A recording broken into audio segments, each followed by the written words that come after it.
There is a nebula rising in the northeastern sky at around 10 o'clock at night in late June, early July. It is called the Elephant Trunk Nebula, and I captured it in broadband and in narrowband. Even though it's very faint, I was able to draw out the colors. Hi, I'm Pat Prokop. Welcome to Heavenly Backyard Astronomy.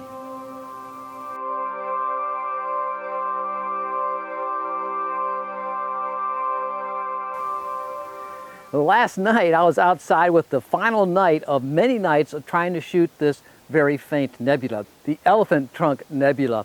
And it's very faint, very difficult to see. However, I was able to pull out the nebulosity and in narrowband and in broadband. One-shot color camera and a mono camera, using the mono camera, the SHO, the sulfur, the hydrogen alpha, and the oxygen 3 filters to bring out the false colors.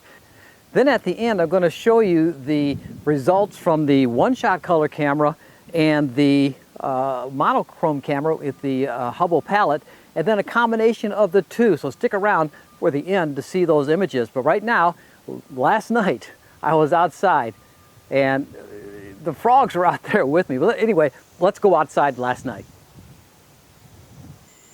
Well, I'm waiting for the twilight to end, and my target really doesn't come up into the northeastern sky until about 11 o'clock tonight. It's already 9:30, so I still got about an hour and a half to wait. Now, this is the, oh gosh, I must have had 6 nights already out here shooting this target, the Elephant Trunk Nebula, IC 1396. I've been shooting it in narrowband with the hydrogen alpha, the sulfur 2, and the oxygen 3 filters. I've also tried it in broadband, which I'm doing tonight. I had the ZWO ASI 071 MC Pro camera. That's a one-shot color camera, and I'm using a ultra-high contrast filter, which actually allows a lot of the light to come in, but it does enhance the nebulosity a little bit. But I tried this before, and you know, this nebula is very faint. It's not for the faint of heart. Yeah, it is a very faint nebula. What I want to do is show you the difference between the narrowband and the broadband differences. The broadband, it's very hard to see, really. It's going to take a couple of hours just to get some good, decent exposures. I'm going to use 5-minute exposures on this target, because anything more than that, and I'm shooting in toward the city of Savannah, on the very far south side of Savannah, so I'm going to be looking over light polluted area. 5 minutes is about the limit I'm going to get before I start washing things out, but I can get a good 5-minute exposure with this one. And I'm going to take 2-3 hours. Now, the other question is the clouds. Will the clouds hold off? I think they will. They're just to the north. Look at the satellite imagery right now. They're just off to the north of me, and hopefully they'll stay just off to the north of me throughout the nighttime hours. You know, last night I was shooting with the narrowband filters, and I had the hydrogen alpha set up to go, and then followed that by the, I had the sulfur 2, then the oxygen 3. Again, the target doesn't rise until 11 o'clock. By the time I had everything calibrated, focused, and everything, it was about 11:30. So I started with about an hour and a half versus actually 20 5-minute frames, so that's a little bit more than an hour, about an hour and 40 minutes for the hydrogen alpha. And I went to bed. Man, it was already now, hello frogs. The frogs are going at it right now. Yeah, one starts and they all start. Anyway, can you hear them? Anyway, that's one of the reasons why I go inside at night. I can't hear myself think out here. They get so loud. Anyway, well, these guys are loud. I went to bed, and by about 1 o'clock in the morning, I had a scheduled filter change, and I had the Nina set to do the autofocus for the S2, and then an autofocus for the O3. And usually it works. Usually it works, but it didn't work last night. And I had over about 2.5 hours worth of data. I just had to totally scrub, because when they stop, they stop. They were totally out of focus, and I can see, you can see the picture right there. Totally out of focus. So I couldn't use these at all. But total, I have about somewhere around 12 hours already of narrowband, and I'm going to get at least 2 hours, maybe 3 hours of broadband tonight to show you the difference between the two. Now I got to tell you, the narrowband looks fantastic. I use the SHO, the sulfur, the hydrogen alpha, and the oxygen 3 for my target, and it came out pretty good. As a matter of fact, let's take a look at that right now. Let's go upstairs, and while the frogs are quiet, let me sneak out of here. All right, I'm in Stellarium right now, zoomed into the Elephant Trunk Nebula, and it is so faint that Stellarium doesn't even show it. But zoom out and take a look, see where this nebula is actually located. And it's in the constellation Cepheus, and just to the lower portion of Deneb of the Northern Cross, or Cygnus of Swan right there. And the constellations around there, Lacerta and Cassiopeia, you have Draco, there you have the North Star right there, Polaris. So it's right over here in the northeastern sky at about midnight at this time. I think I have this set at midnight, and it's rising throughout the nighttime hours, and it's not too far from the Sagittarius arm of the Milky Way. Let's show that right real quickly. You can see right there the Milky Way starting to rise as well. So there it is right there in Cepheus, just to the edge of Cepheus. All right, while I'm waiting, I've been having some passing clouds push through the area, but right at the moment the sky is clear. The time is almost 11 o'clock, and so while I'm waiting for the target to move above my event horizon, let's load in Nina right now. So let's load in the target. Now, I can do it several different ways. I can go to the target name itself, IC 1396, that's it.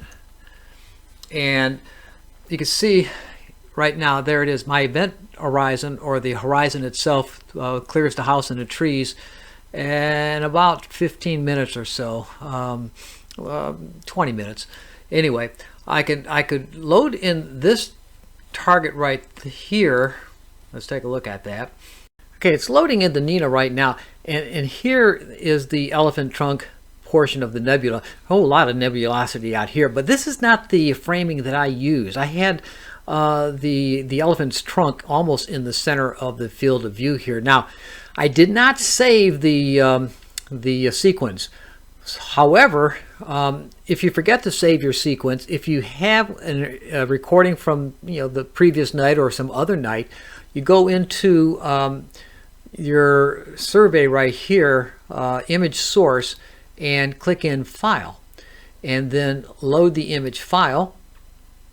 And in this case, last night I had an image right here. Let's take a look at this one right here. That was one of them. Just say yes. It's going to give me an error message there. That's just said OK. And it's going to load in the coordinates I had from last night. And let's go to full screen here. And there, you can see I had it near the center. So this is the coordinates I am going to use for tonight, so that they'll be the same. All right. And we're starting to take the picture. Got almost a little past a half minute already, of 5 minutes. So let's wait on that. Let's go back to the imagery here, and I'm going to pause this just for a second. For you, it'll be about 4 minutes for me. All right, as you can see, guiding has settled down somewhat, and I'm less than a second of arc off, 0.84 now, and it's going down. So that's a good sign. PhD2 has stabilized somewhat. Here's the first image coming in, and let's see if we can see anything with it. And not much at all. It's right in there somewhere. Oh my gosh. Major difference between the broadband versus the narrowband. I can barely see it. It's going to take some doing. There it is right there. You'd really have to look to see this one. So let's take a look at some of the original raw files as they came in from Deep Sky Stackered and then stretched in PixInsight.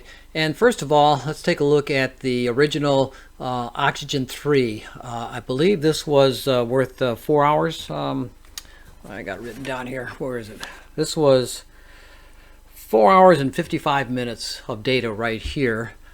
In the Sulfur, again, I had one set of nights that was totally out of focus and ended up with just a little bit over 3 hours of data here with the Sulfur too. You can see a bit of the nebulosity in there, but not that much. And then this is the hydrogen alpha, which came in pretty good. And a lot of the nebulosity in the reds and so forth out here, and also nebulosity over here as well. And at first I thought that was a thumbprint on the camera. It's not. It's dust in the interstellar space. But yeah, at first I thought did I not clean my sensor? Anyway, let's take a look at the. Let's close these out right here quickly and take a look at the process when I put them together. Well, you know what I did is I just went into channel combination, and let me bring it over here. And I had the for the SHO, the S2 registered, the HA, and the O3 registered. The HA, of course, these two are registered to the HA. So you know, looking at the combination, there's what you get when you first combine them together. It's very green because the hydrogen alpha, I have that as the green channel.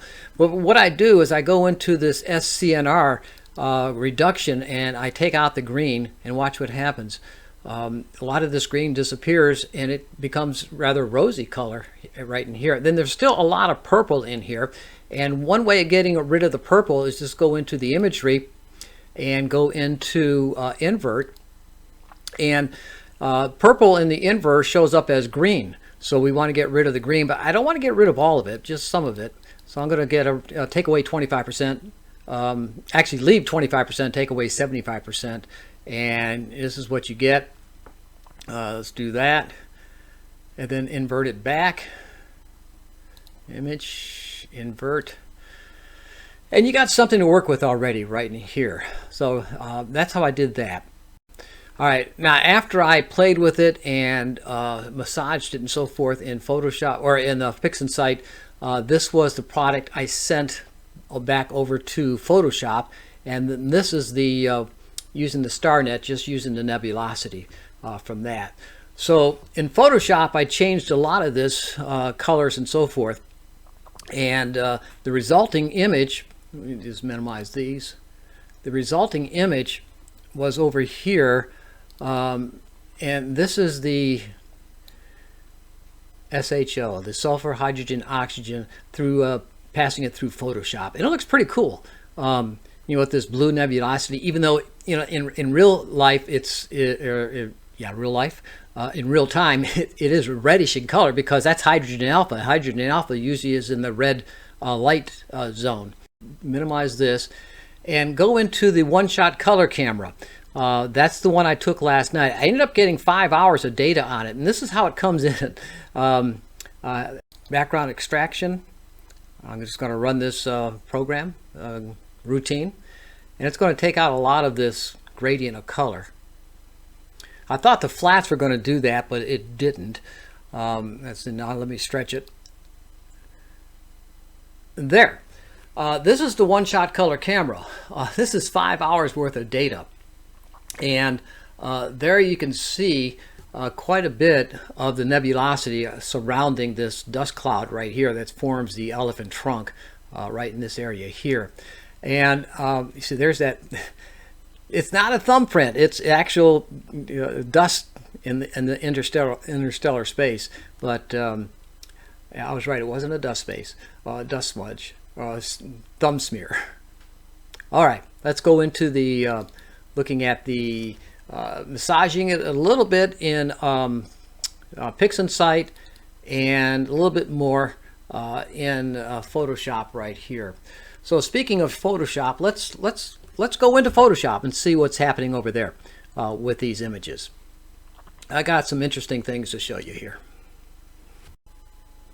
All right, here we are in Photoshop, and this is the final image I took after playing around in Photoshop of the one-shot color camera. This is the mapping of the narrowband SHO onto the one-shot color camera. You see the frame on the one-shot color camera. The ASI 071 has a much larger frame versus the square frame nearly on the ASI 1600 monochrome camera. But there is the nebulosity only extracted from StarNet inside of PixInsight over here. Now, this is the final one-shot color camera view here, and it looks pretty good. It looks pretty good. You can see, rolling dust clouds in here being emitted red light in the hydrogen alpha and what have you.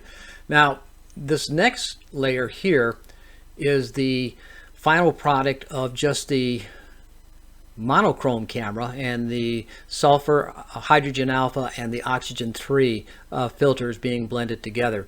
And of course that gives you the false color, but that blue, it does look good, you got to admit.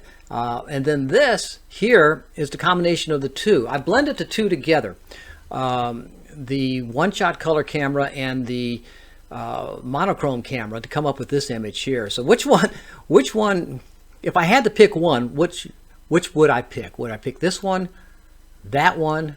The one-shot color, the monochrome, or the combination of the two?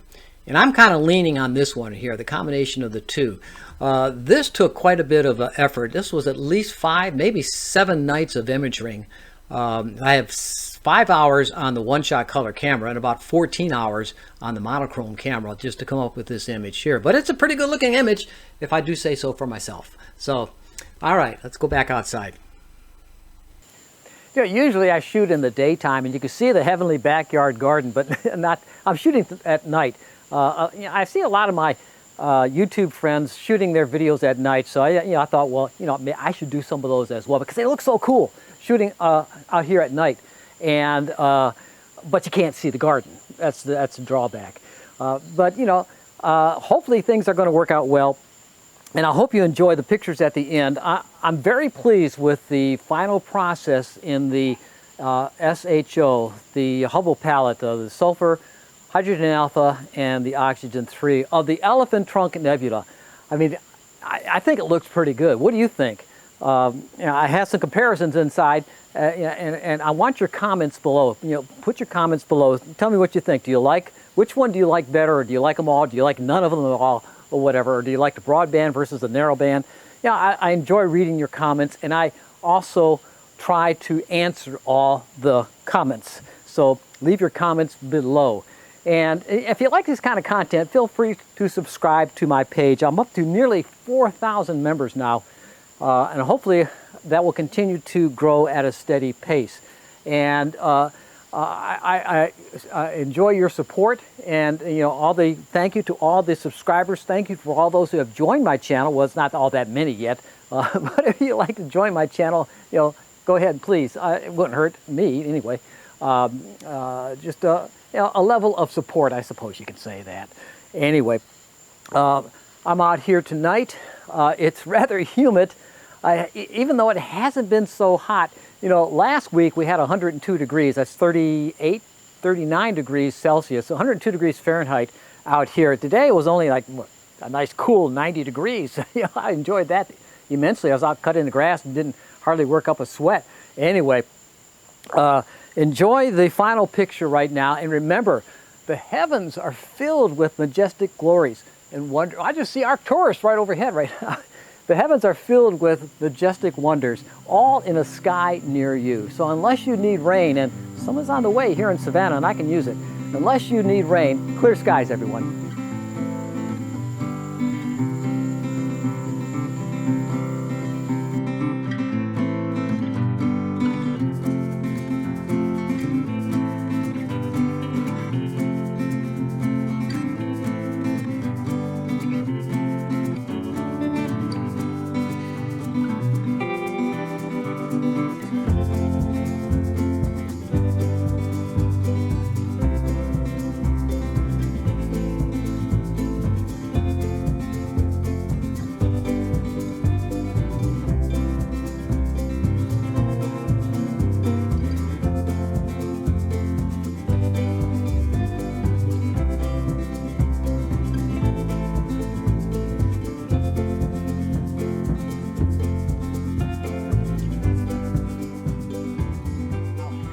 Hello, frogs. The frogs are going at it right now.